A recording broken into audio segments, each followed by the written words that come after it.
जगत गुरु रामभद्राचार्य अध्यात्म की दुनिया में एक जाने माने नाम हैं। चित्रकूट धाम उत्तर प्रदेश में रहने वाले स्वामी जी प्रख्यात विद्वान, कवि, रचनाकार, शिक्षाविद, प्रवचनकार, दार्शनिक और धर्मगुरु हैं। रामभद्राचार्य जी महाराज को उनके भक्त गोस्वामी तुलसीदास जी का ही रूप मानते हैं। रामभद्राचार्य जी की विद्वता इतनी है कि इनसे प्रभावित होकर भारत सरकार ने इन्हें पद्म विभूषण से सम्मानित किया है। वे इस आधुनिक काल के एक अत्यंत जागृत संत हैं। स्वामी जी ने राम जन्मभूमि के केस में जजों के सामने ऐसे ऐसे साक्ष्य प्रस्तुत किए जो अकाट्य थे।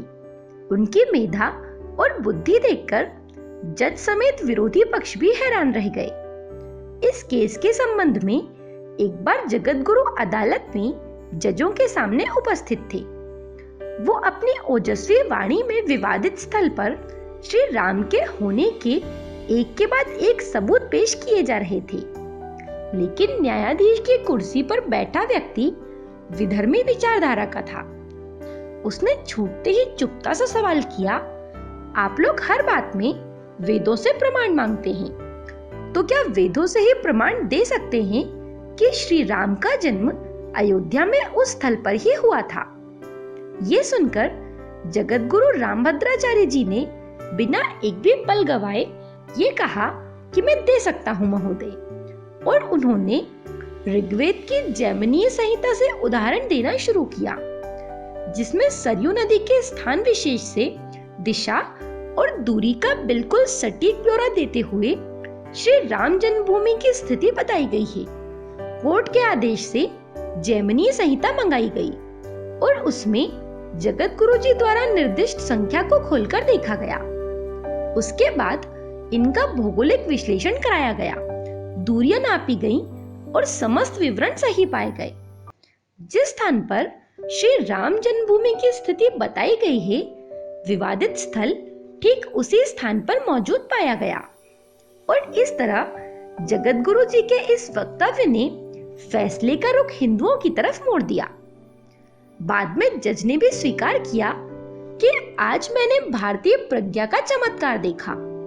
एक व्यक्ति जो भौतिक आंखों से रहित है, वो कैसे वेदों और शास्त्रों के विशाल भंडार से उदाहरण दिए जा रहा था।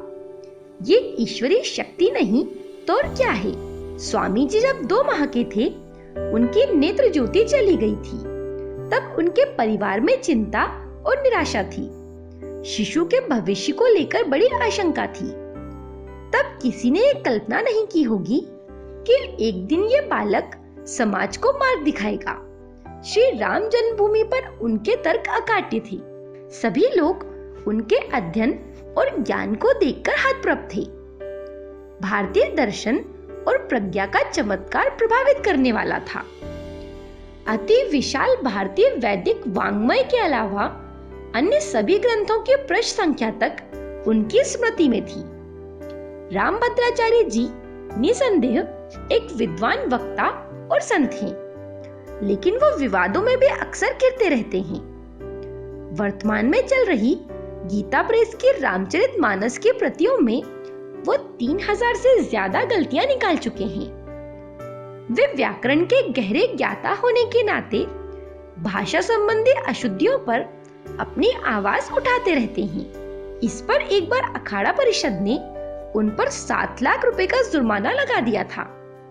तब स्वामी जी ने कहा था कि मैंने मूल रामचरितमानस का एक भी अक्षर संशोधित नहीं किया, बल्कि रामचरित का संपादन किया है। स्वामी जी का जन्म 1950 में पंडित राजदेव मिश्र और शची देवी के घर में हुआ था। जन्म के समय ज्योतिषियों ने भविष्यवाणी की कि यह बालक अति प्रतिभावान होगा, पर 2 माह की अवस्था में उनके नेत्रों में रोहू रोग हो गया।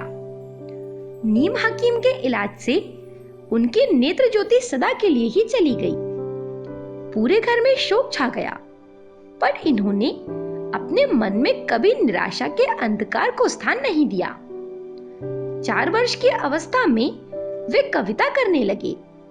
15 दिनों में गीता और श्री रामचरितमानस तो उन्हें सुनने से ही याद हो गई। इसके बाद उन्होंने संपूर्णानंद संस्कृत विश्वविद्यालय से नव्य व्याकरणाचार्य, पीएचडी और डीलिट जैसी उपाधियां प्राप्त की।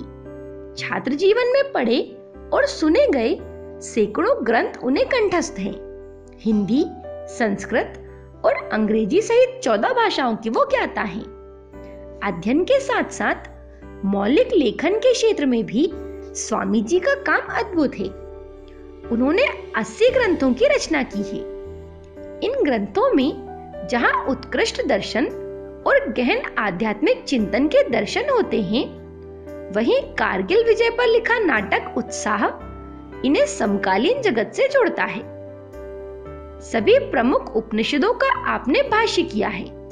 प्रस्थानत्रयी के इनके द्वारा किए गए भाष्य का विमोचन श्री अटल बिहारी वाजपेयी जी ने किया था। बचपन से ही स्वामी जी को चौपाल पर बैठकर राम कथा सुनाने का शौक था। आगे चलकर वे भागवत, महाभारत आदि ग्रंथों की भी व्याख्या करने लगे। जब समाज सेवा के लिए घर बाधा बनने लगा, तो इन्होंने सन 1983 में घर ही नहीं बल्कि अपना नाम गिरिधर मिश्र भी छोड़ दिया।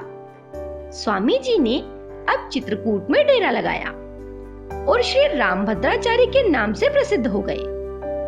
1987 में इन्होंने यहाँ तुलसी पीठ की स्थापना की। 1998 के कुंभ में स्वामी जी को जगत गुरु तुलसी पीठाधीश्वर घोषित किया गया।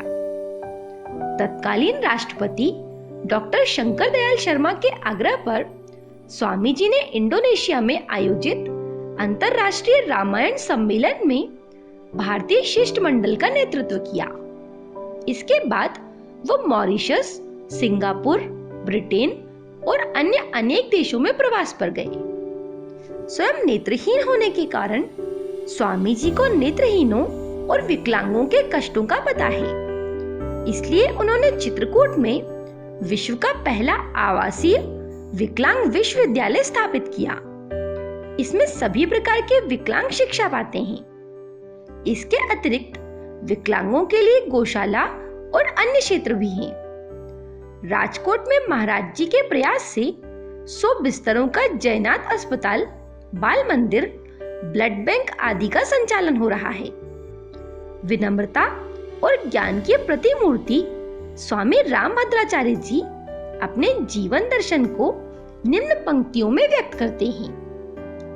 मानवता है मेरा मंदिर, मैं हूं उसका एक पुजारी। हैं विकलांग महेश्वर मेरे, मैं हूं उनका एक पुजारी। ये वीडियो अगर आपको पसंद आए तो लाइक का बटन दबा दें और मुझे कमेंट करके जरूर बताएं। मेरे साथ बने रहने के लिए आप सभी का धन्यवाद।